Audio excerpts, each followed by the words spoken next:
It's great to have you with us here on a very busy Friday night, and we begin with the dramatic new video coming in tonight revealing the danger faced by two officers during a deadly hostage drama outside Atlanta.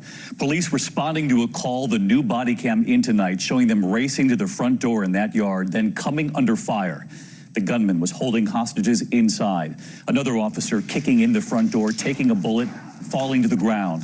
Negotiations lasting 17 hours. The officers have survived this, but as we have now learned, there was a grim discovery inside.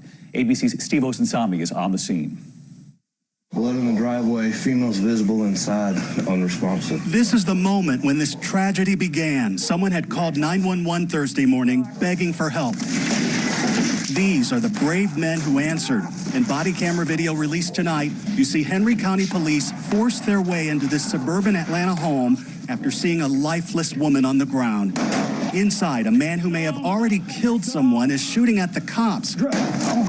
Officer Taylor Webb is hit twice and gets trapped in the garage. Shots fired, shots fired. A third officer outside rushes to help. Officer Keegan Merritt is ducking bullets and gets shot in the hand.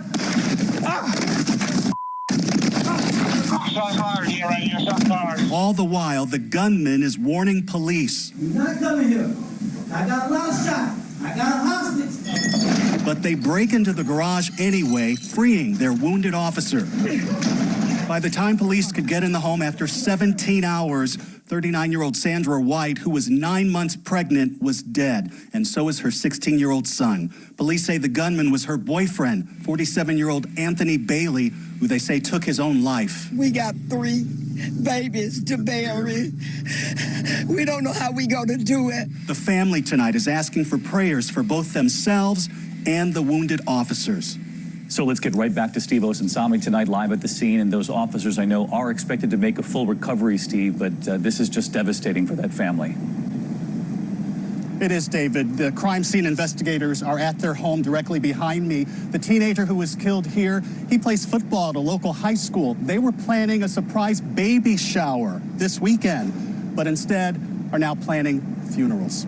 David. Steve Osunsami again tonight. Thank you, Steve. There's also breaking news in the search for a 15-year-old girl missing from Louisiana, believed to have run away with a 47-year-old man who befriended her family and who hired her to babysit. Tonight, where they have been found, more than 1,000 miles away. Here's ABC's Stephanie Ramos. Tonight, after more than a week-long search, authorities say Louisiana teen Damiana Spell has been found safe more than 1,000 miles away from home in Colorado. Police say she ran away with her 47-year-old neighbor, Corey Disatell. He told her that he loved her and stuff like that. Authorities say Disatell, a divorced man with 3 children, became friends with the 15-year-old's family, allegedly asking the girl to babysit for his granddaughter. But the teen's sister claims that was a cover-up for their alleged relationship. Come to find out there was no granddaughter there for her to really be babysitting. They, had that little secret relationship going. Spell's family says they told police about Disatell after seeing a number of texts to their daughter. The teen's distraught family going door to door, handing out flyers in an attempt to find her. Now, thankful Spell is safe. So let's get to Stephanie Ramos, who's been covering this. And Stephanie, authorities revealing her family is shocked by this too. That's exactly right, David. The family isn't exactly sure when the relationship started, but they say in this last week, Damiana has even changed her appearance to avoid getting caught. But with the help of several agencies, authorities say they were able to take Disatell into custody. He could face several charges. David. Stephanie, thank you. Tonight, new reporting here after a Midair scare. A flight over the U.S. headed for Houston when some of the screens in the cockpit suddenly went dark. They had to divert, and ABC's David Curley covers aviation. The United passengers didn't know. Yes, we have the airport at 43 They landed in Dallas, but were expecting to be in Houston. Why the diversion? We lost 2 of our screens. Now, if we kept flying, we lose them all. The United Express pilot telling the 50 passengers from Knoxville there was a cooling problem and their flight data screens were shutting down. 2, as he said, and worried that the others were in jeopardy. There's tremendous heat behind those screens. This dictates that we land as soon as possible, because if we had continued, eventually I'd be flying blind. So that's why we're in Dallas right now. It is unlikely this aircraft is going anywhere tonight. There are 6 main screens in the regional airline, the CRJ-200, and there's a backup, a standby, a small, independently powered screen that gives basic information if everything else goes out. They wouldn't be flying blind. It's really incumbent upon the crew to talk to the passengers. You don't want to inordinately scare them by using, the wrong terminology. David Curley with us live tonight from Reagan Airport. And David, these pilots did exactly what they were supposed to do as far as getting the plane down, but they were alarmed by the language. Yes, it is the right procedure, David. If you have a problem like that in the cockpit, divert and actually put the aircraft on the ground as soon as possible. The experts were more concerned about the language that the pilot used to explain that diversion, David. So it would have been unsettling for the rest of us if we were on that plane too, David. Thank you. We're also learning more here tonight about the young man who gave that family new hope, only to deliver heartbreak again. Timothy Pitson, as you know, disappeared nearly 8 years ago, making national headlines. So tonight, why would this young man do this, claiming to be that boy? What we now know, and the new charges tonight. ABC's Whit Johnson from Kentucky. Tonight, federal charges for the man accused of impersonating a missing boy and giving false hope to a heartbroken family. Authorities today describing how 23-year-old Brian Reaney allegedly lied to federal agents, claiming he was 14-year-old Timothy Pitson. At what point in the process did your officers become suspicious of his story? I think there were suspicions relatively quickly, if for no other reason than he declined to be fingerprinted. But Reaney agreed to a DNA test, which ultimately revealed his true identity, a convicted criminal just released from prison. The Pitson family crushed. It's like reliving that day all over again. Reaney told investigators he got the idea after watching this cable show produced by ABC News. Reaney told the agents that he wanted to get away from his family and that he wished he had a father like Timothy Pitson's father. His brother says that Reaney has battled mental illness for years. I hope he goes to prison for this, or at least an institution. Whit Johnson with us live tonight from Kentucky. And Whit, we know this young man has already faced a federal judge today, and he could now face significant prison time. That's right, David. Reaney could face up to 8 years in prison, and authorities allege that he's done something like this at least twice before, pretending to be a victim of sex trafficking. David. Whit Johnson on the story again tonight. Thank you, Whit. And now to the race for 2020. Vice President Joe Biden has not officially declared a run, but today all eyes were on Biden, his first public appearance since being accused of inappropriate touching. Making a couple of jokes on stage and then immediately afterward, coming outside, walking up to reporters right there to explain his humor on stage. ABC senior national correspondent Terry Moran was there. Joe Biden emerged on stage to the cheers of a friendly union crowd, his first appearance since several women went public with complaints about his unwelcome touching. I just want you to know I had permission to hug Lonnie.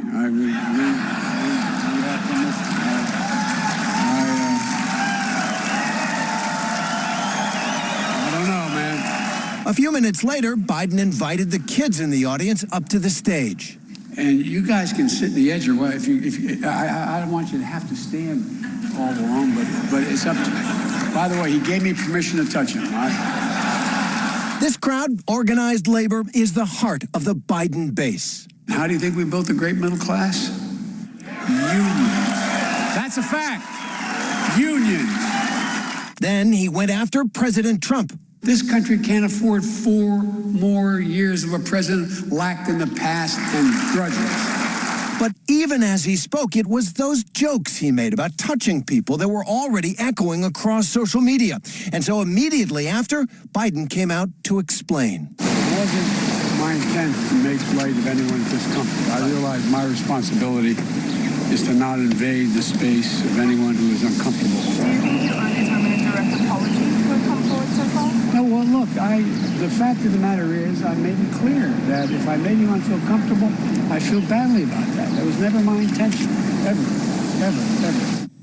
Terry Moran with us live from Washington tonight. And Terry, Joe Biden telling reporters there this controversy is going to, quote, change somewhat how he campaigns. Really a lot of varying opinions on this, Terry. There sure are, and he did say that, David. He acknowledged times have changed and he's going to have to change. That will be a challenge. He first ran for office 50 years ago, a half a century ago this year in Delaware, and he's always been a candidate who, as they used to say, pressed the flesh. That'll have to change. David? Terry Moran, great to have you.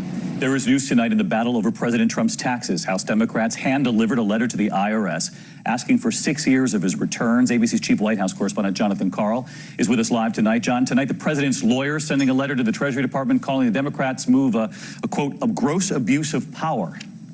It's a 3-page letter, David. It outlines several legal arguments for the Treasury Department and the IRS not to turn over those returns. The president's personal lawyer writing, quote, it is a transparent effort by one political party to harass an official from the other party because they dislike his politics and speech. And in a sign that they are digging in for a fight on this, the lawyer also asks that the Treasury Department, before doing anything, ask the Justice Department to offer a review and an opinion on this. Make no mistake, they are digging in for a long, drawn-out legal battle that is almost certain to go to the Supreme Court. David. All right, John Karl on a Friday night. John, thank you. President Trump a short time ago delivering a new message for would-be migrants and asylum seekers. The president visiting Calexico, California to see a section of replacement for the border fence there that separates the U.S. from Mexico, saying, quote, our country is full, turn around, that's the way it is. The president had threatened to close the border this week. He has now given Mexico another year to make changes. There is stormy weather sweeping through the mid-Atlantic and the Northeast. Also, a powerful new storm threatening the South tonight. Large hail cracking this windshield in Memphis, Texas. We are following all of this. Sam Champion tracking it on a Friday night. Always great to have you, Sam.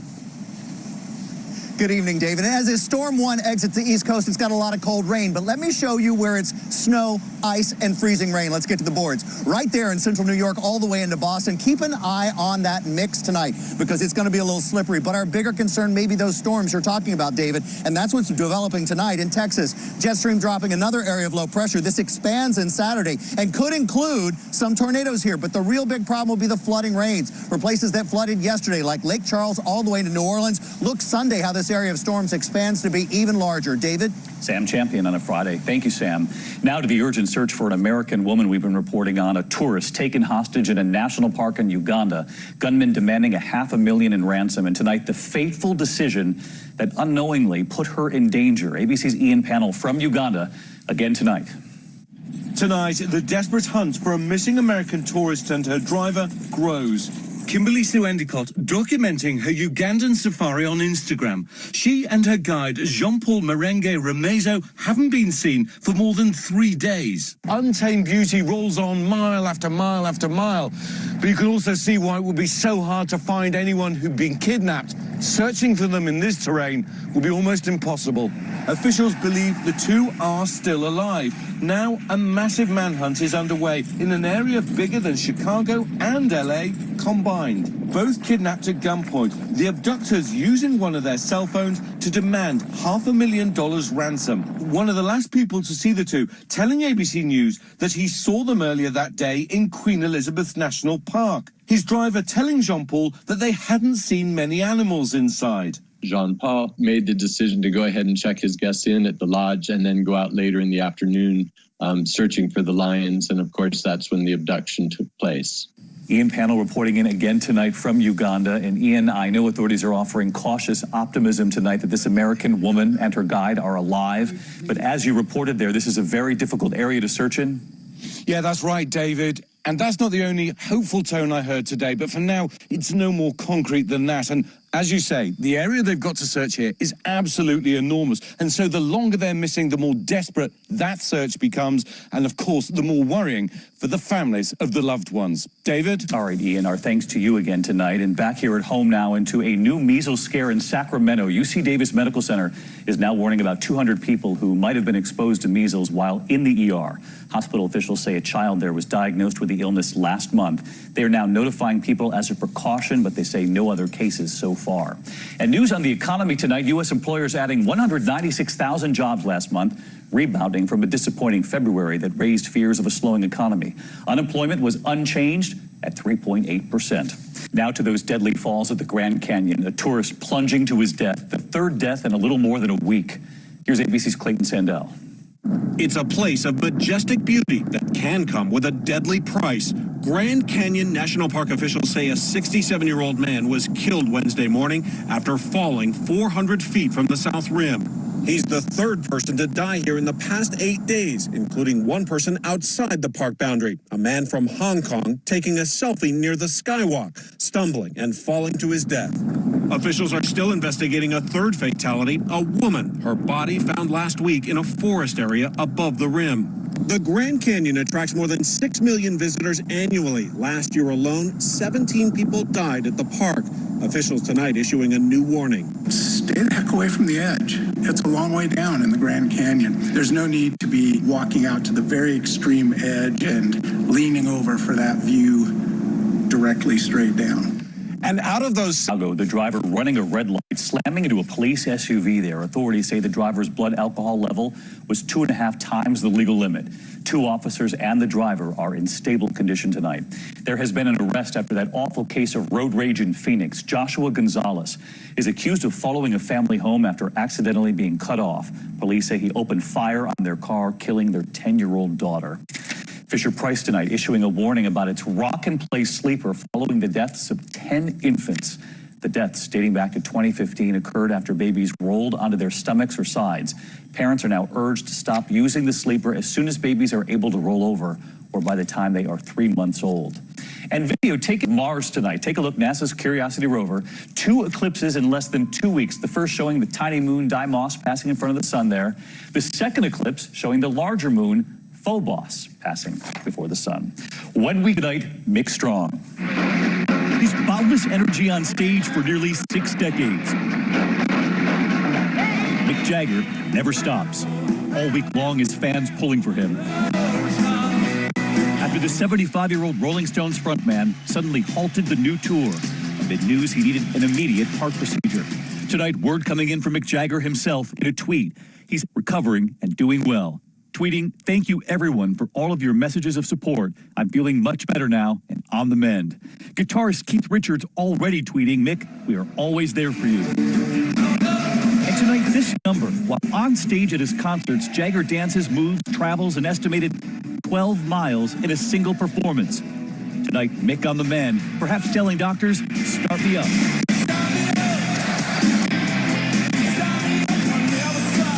Rolling Stones already planning to return by July. Moving 12 miles in a single performance. Maybe he'll take it down to 10. Hoping for a speedy recovery for Mick. I'm David Muir. Tom is here this weekend. I'll see you Monday. Good night.